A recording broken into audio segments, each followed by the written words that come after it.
So sometimes a customer will say, I really want to understand the value of a new subscription product that I want to launch or a new portfolio that I want to launch. And we can obviously help them in that journey to bringing that to market. The main piece that we need to do up front is really articulate what the problem statement is, what the challenge you're really trying to solve is, and what we see as success in the short and long run. Coffee's for closers only. So we've established my proposal is sound in principle. Now we're just haggling over price. Let's see how much we're going for on eBay. I mean, it's the same as Dunkin' Donuts. Costs 15 times the price. Welcome to Impact Pricing, the podcast where we discuss pricing, value, and the curious relationship between them. I'm Mark Stiving, and today we continue our season of subscriptions, a series of podcasts focused on the subscription business. Today we have a special guest, Jason Carley. Now, here are three things you absolutely want to know about Jason before we start. First, he's been with Simon-Kucher and Partners since 2007. I think my wife is the only thing I've had since 2007. He's the Senior Director of SKP Australia and New Zealand. And when I was with National Semiconductor, we hired Simon-Kucher Partners to help us out, and Jason was not part of the engagement. Welcome, Jason. Hey, Mark, how you doing? I'm doing well. And actually, that third one was more about me, so let me add one more. I heard you on the Zora podcast a few weeks ago, which is why I invited you here. You did a fantastic job. Thanks very much. Yeah, this whole subscription thing is fascinating to me, but before we jump into that, can you just tell me, how did you get into pricing? Yeah, how do I get into pricing? So my background through education, I guess, is an engineer. So I started working on oil and gas fields in northern Norway. After a few years, decided that was very cold and maybe I'd be better suited to an office job. And so I decided to focus more on kind of commercial aspects of that, if you will. So got more into deals and planning on that side of things. Then I came across a firm that had been kind of in and around the work we were doing and joined Simon-Kucher's London office in 2007, as you said. I spent a long time there, so 4 or 5 years there. Spent some time out in the US doing some interesting things with baby products and diapers and all the kind of the joys of the world there. And then decided in 2011 to move over to Sydney to help open our Sydney office here. So a long time in pricing, a long time with the same company, as you say, but as a consultant and moving across different offices, kind of lots of different jobs that I've had, I guess, within the same business. Yeah, it's tough to get stale when you at least get to do different projects every 3 months, 6 months, however often that happens.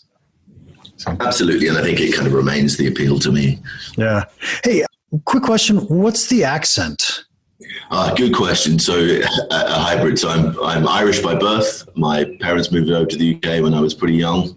So I always claim to be a proud Irishman afflicted with an English accent. And then to do further damage to that, I've moved over to Australia to take on a further hybrid. So a mix of everything and nothing in particular, I would say, is the answer.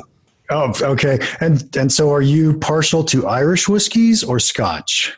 It has had to back the Irish whiskies. Yeah, okay. Had to be.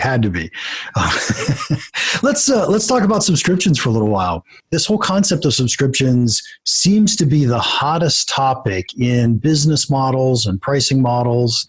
Are you seeing that grow, the amount of effort or work in that grow at SKP?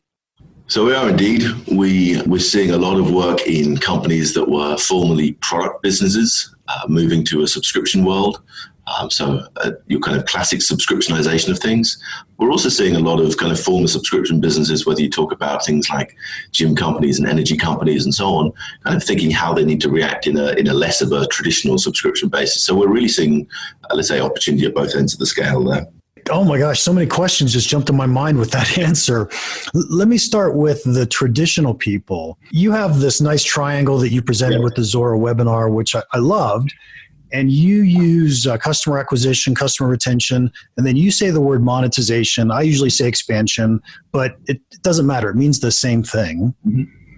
Is that the key to the traditional people, is that they've never really focused on that expansion piece? Yeah, I think they've never really focused on it. But also, I think sometimes jump too quickly to think, okay, what does subscription look like? It means taking my product price and dividing it by 12 and getting people to sign up to a 12-month contract on what they've done before.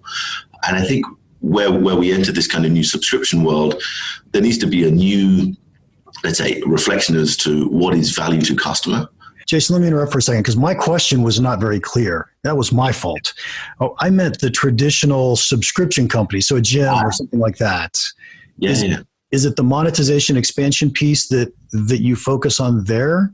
So with these guys, it's, let's say, moving. They tend to be your kind of very, I'd rather not buy it, but I'm kind of stuck having to buy it kind of companies overall. So they're trying to kind of change how they offer products to a world, which is, how can we make customers be compelled to actually look at our offer and want to explore it and say, yeah, you could be right, expand the customer base for a time that traditionally they hadn't really had to care about it.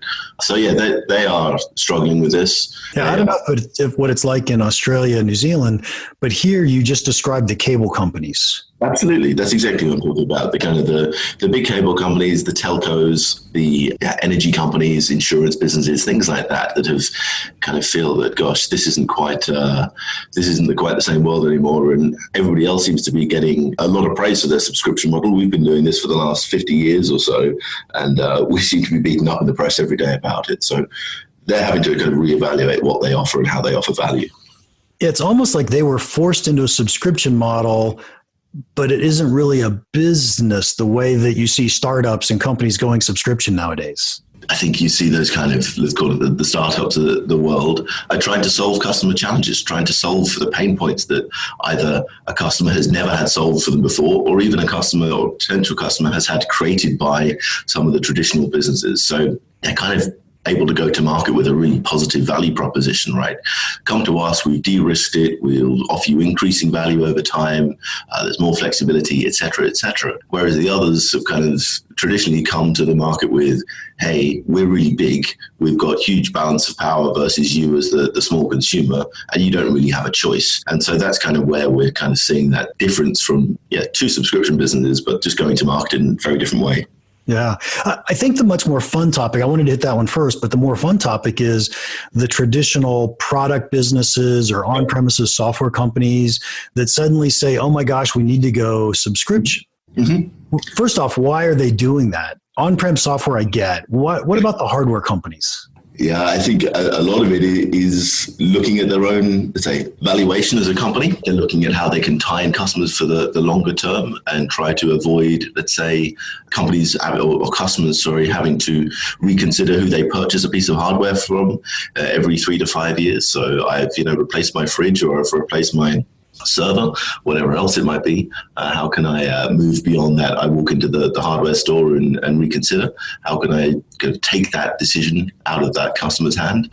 But also recognizing that there's just so much innovation that they're bringing to the market. How can we, constantly be able to bring that to customers, improve their offering, take advantage of the fact that technology is accelerating, or access to technology is accelerating really quickly? Yeah, the vast majority of subscription today is in the software world, without a doubt. And I think it's because it's simpler. Most of subscription nowadays is happening in software, the vast majority by far. And once we go to the hardware side, we also have this thing that we're seeing called the Internet of Things, or IoT. How do you see those two tied together or related? I think it comes back to an original point about why companies are looking to offer subscriptions, right? And I think honestly, there's two parts. There's the part that we can learn from software providers, and we, can look at the old cases of Adobe and so on, which is, I'm bringing incremental value all the time. I want a way that I can continue to give my customers that value so that they are always seeing the latest and greatest version of what I have to offer. So that they're not looking at, every 3 to 5 years reconsidering their purchase. That's your kind of why they might do it from a value to customer point of view. From a company value point of view, of course, you're talking about revenue certainty and kind of the multiples that we're seeing associated with subscription companies being much higher than those with kind of traditional product businesses. So a kind of a combination of ensuring value to the customer, but also ensuring the kind of enterprise value is considered as well. Do you have a generic answer to the question, in software, I can ship you a new version of my product every single day if I want to? In hardware, there's real hard costs to shipping you the next version of my product. How do we manage that in terms of manage our costs, and we've got a subscription pricing model? Sure. I think the fact is we're seeing a bit more of a merge between the hardware and the software, right? So, hardware companies, and I use everything from fridges to server, are increasingly talking about subscriptions, not just in the kind of the nuts and bolts, if you will, but in all of the services that are associated with that. So whether it be the software features, whether it be some of the Internet of Things opportunities that are coming up as well, and enabling and disabling certain features. Yeah, I think we're just seeing more of a merger between the two, so they're less distinct groups between hardware and software. Yeah, it's going to be a fascinating world coming up here in the near future. It already is, and I think it's going to be even more so. You're absolutely right. Hey, what are some of the biggest challenges that you see companies facing that are going subscription? Where do they tend to stumble? Yeah, really good question. I think there's a couple of things. If we talk about maybe first kind of what they offer to their customers, maybe they've been very used to offering one or two individual products or items, and having customers have to be sold to once. So I think there's kind of a difference in what creates value at a one-off point of sale versus delivering incremental value over time. So I always use some of the example, even when we work with, your big cable companies.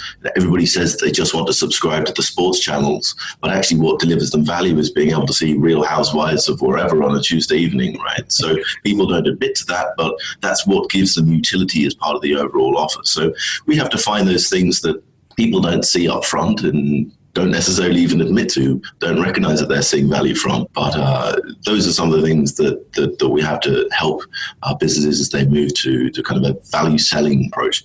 The other thing is the model. If we talk about the price model overall, so it's more than just dividing your product price by 12 and charging over the course of a year, or locking people into long-term contracts. Is the way you charge and the mechanic in how you charge aligned to how value is delivered?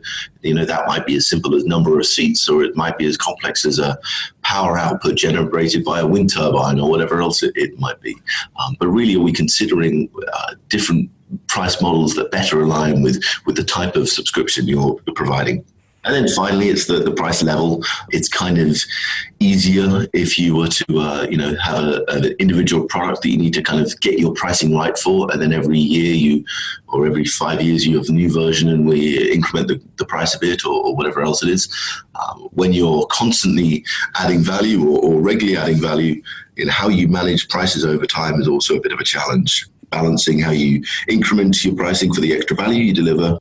Okay, so we just heard the two, and the first one, what really jumped out at me was you talked about how people don't say what they really do. Mm-hmm. And what I'm hearing is we can do research and ask people questions and what we should put in our packages, but in truth, we're better off watching the real usage data. Is that kind of what you said? Yeah, I think it's somewhat close to that, right? So I think we'll use, in a lot of our projects in this space, we'll use customer research to help us understand, especially if we're building something from the very first instance, right? So we've never had a package before, or never had a portfolio lineup before. What do customers say that they will value? And that makes sense. And many of your listeners will have heard of kind of conjoint analysis and things like that to try and tease out some more nuance there. Having said that, clearly understanding what people actually make use of is important too. We want to be certain that there's enough utility, enough value in the products and services that we offer, to be kind of confident that they see value beyond the first month, beyond the first quarter or so on of usage. And absolutely the way of doing that is looking at usage data. As I said, that's only really possible if we've got a few months or a few years of performance history there. The second one you talked about has got to be the hottest topic that I hear people and companies talking about, and that's the pricing metric. What is it that we're going to charge for? Yep. And where that comes from. There's so many different things that we could charge for, but one of the things that you talked about with Zora was using outcome or ROI for the client as a pricing metric. That feels like the holy grail to me, but I don't see it as that feasible. Do you have examples where it really works? Yeah, honestly, you're absolutely right. I think our friends at Openview Partners, did a piece of research recently, and I think it was only 5% or so of companies that are in the subscription space are really using this ROI or outcome-based approach. Honestly, I think especially when people are setting foot into subscriptions in the very early days. It feels like too big a risk for kind of big companies that are doing it for the first time. So a traditional business trying to take a step into a subscription space. Sometimes also with the consumer or a customer, they're not necessarily, they don't want to give away all of the value that they might receive from a product. So there's always a bit of a kind of tension that we see there. So we do see some move away from, beyond the per user into something that is driven by usage or something like this. But yeah, that last step into ROI is, I think, we're not quite there yet, even though we continue to explore different ways of doing that. Yeah, I had a recent argument with the front argument, discussion, debate, whatever you want to call it, about user-based metrics. And my gut says that it's not the best metric, even if you just say B2B, that it's not the best metric. But she had some really interesting insights. Before I tell you what she said, and I'll give her kudos, what do you think? Sure. I think we were all kind of clear that if it's just a simple per user based pricing, you kind of assume that every single user across all of your customer base, and honestly every single user within a particular customer, is the same or experiences the same kind of utility or value from a product. So I think as anybody who's done any kind of pricing research will understand that that's not the case, that people are different and they value services or products differently. So that's the kind of the reason that we might look beyond that measure from a really simple case. But honestly, it's really easy. It's super simple for a CFO to predict how much they're going to be billed every month. And I think it's that kind of certainty which sees it, let's say, being the kind of the default where people go to in the first instance. But I'm certainly often encouraging our clients to try and look beyond that measure, although it's let's say, not the worst in the entire world, I would say. Yeah, I think that's pretty consistent. Her name was Natalie Louie, and she was a guest of mine a couple weeks ago on the podcast. But her comment, which I thought was really clever, was when companies are first starting out, user-based pricing is simple, and it is correlated with value, the value the customers get, so it's reasonable. Once you get to be a really, really big company, if you want a single pricing metric across your company so that your communication to your marketplace is simple, once again, user-based pricing is the right answer there. In the middle, boy, I don't think so. Right in that middle piece, it's where we can capture value in a lot more different ways, a lot more effective ways. And that makes a lot of sense, I think. Not everybody's a startup. Not everybody's the biggest company in the world either. So there's definitely some room for nuance in the middle. It also aligns pretty well, I think, with our recommendations on how, let's say, subscription companies should put together their portfolio, their packaging approach. Too often, I think we try to go too complex too soon. And too often we're afraid to sophisticate our model once we've gone beyond the very early stages or the very simple stages. So I think our advice would align quite similarly to Natalie's, I think, which would be you want to start simple and see how you could differentiate as you move up the curve, but also recognize that where you are when you're the size of an Oracle or whoever, that you might need to be a bit simpler again because you're communicating to such a vast scale. Yeah, I think you just answered the next question I want to ask, but I'm going to ask it anyway. Oh, yeah. Do you see an evolution as a company goes from startup or maybe first product in subscription to the pricing methods and all the different techniques they could use from the very beginning to, now I'm this, now I'm a really big name. I'm Salesforce. I've got the most complex pricing you could imagine, at least internally, not externally. Yeah, I think companies can kind of get it wrong in a couple of different ways, right? I think you can either at a really early stage focus too much on the fact that you've got a certain price level, and often it's free or whatever that is, to kind of get people on board, and that becomes everything of your value proposition. At the other end of the scale, you can just get too complex to deal with and make it too hard for customers when it comes to pricing. I think it's on companies, it's on product managers, it's on the prices of this world to recognize that it's not really up to our customers to build products and put prices together. It's up to us as leaders in that space to decide how we can best communicate value to customers, how we can best ensure that they will pick and choose and buy products that they will see value from. And so that's where I think I see too much of a early stage we give away all of the value, and at a very mature stage we say, well, we've got such a complex portfolio, we'll let customers build their own option. And honestly, both ends of those scales are let's say a road to disaster. I think that was an absolutely brilliant statement. I often say confused buyers don't buy. Mm-hmm. So absolutely agree. And I think we've got to move away from thinking that customer first means customer knows best, right? We know our products better than our customers do, at least before they've had a chance to use them, right? So this is the case that if we understand, or we've seen from existing user data, from research or whatever it is, how our existing customers get value from a product, then we need to present that value to our prospective customers, our future customers, and nudge them in the right direction so that they pick up and start buying the products that they are going to get most value from. Leaving the decision all in their hands, unfortunately, will, as you say, come to a point that they either decide not to buy, or they'll buy the wrong product, or a product that doesn't quite deliver their needs overall. Wow, this is just filled with brilliance. Thanks, Jason. I appreciate that one too.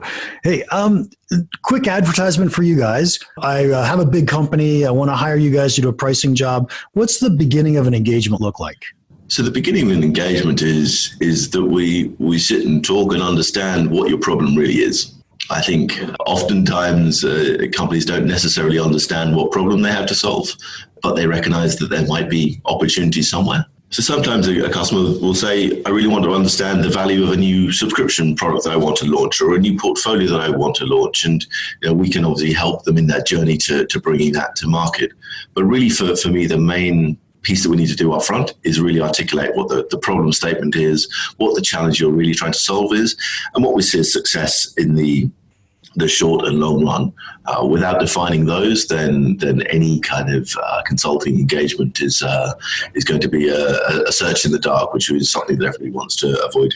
Back when I taught pricing to MBA students, I always started the semester off with something like, all I'm going to teach you are tools and frames, ways to think about problems and tools to use to go solve them. I could picture SKP as having several hundred tools and frames. It's just a matter of, well, which one do I pull out today, right? What's the problem we're dealing with now? Yeah, I think that would be fascinating. You guys could teach a great class. Yeah, and I think honestly, it's the kind of area that we're seeing interest from the education sector too. And a lot of what we do is evangelize about pricing. So we do give back to kind of various schools in order to help their students learn more about pricing. Because for us as either future consultants or future clients, it's beneficial in the long run. We're going to have to wrap this up, Jason, but what's one piece of pricing advice you could give our listeners that you think could have a really big impact on companies thinking about going subscription? Yeah, I think the number one thing I would say is really understand what adds value from your offering to your potential customers. If you can have a real clear understanding about what it is that provides value, then you can think about how you package that value. You can think about what model you would use to charge for that value, and you can think about at what price level that value should be set at. So by understanding that value, I think it's key for everything. I think, as always, that was brilliant, and our listeners can't hear the word value often enough.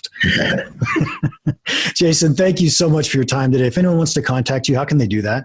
They can find me on LinkedIn, Jason Carley, based in Sydney, so that'll be that guy. And I'm also available by email, jason.carley@simonkucher.com. Perfect. And as we discussed before the show, before we started, we ask our listeners each week a new question, and the answer that's whatever's most pithy and interesting wins a copy of my book, Impact Pricing. Do you have a question that you think would be interesting? I'll have to find one that I know a good answer to, hey? I think a good question for me, we talked about value and we talked about price communication, so I'm interested in this. What is the most interesting recent example of price communication or value communication that you've seen? Excellent. So listeners, post your answers on LinkedIn. I'll ask the question. I'll type it out for you and have it there as well. Remember, keep it pithy and interesting, and the best answer will get a copy of my book. All right, episode 12, all wrapped up. And there's no shortage of guests and information coming in the future. If you get value out of our podcast, would you please tell your friends about it? You are the type of people other people listen to. They will like you more if you tell them about this, and it will really help us out. Also, any compliments, suggestions, or questions can always be sent to me directly, mark@impactpricing.com. And finally, please join us next week for another episode of Impact Pricing.